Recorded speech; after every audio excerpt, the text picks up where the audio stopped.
তবে কি পরবর্তী রাষ্ট্রপতি হচ্ছেন মির্জা ফখরুল ইসলাম আলমগীর? এমন প্রশ্ন কেন করছি? এমনটা মনে হতেই পারে।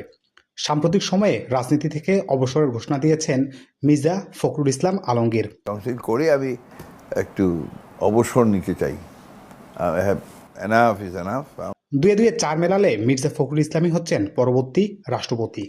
কেননা বর্তমান রাষ্ট্রপতি শাহাবুদ্দিন চুপ্পুর মেয়াদ রয়েছে 2028 সালের এপ্রিল মাস পর্যন্ত।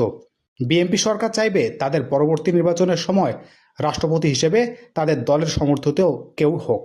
সেই হিসেবে পরবর্তী মেয়াদে যদি মির্জা ফখরুল ইসলাম আলমগীরকে রাষ্ট্রপতি ঘোষণা করা হয়, তাহলে তত্ত্বাবধায়ক সরকারের অধীনে নির্বাচনের সময়ও রাষ্ট্রপতি থাকবে বিএনপি সমর্থিত। বহুত বয়স হয়ে গেছে, অসুস্থ হয়ে গেছি, এখন it's better to retire from politics.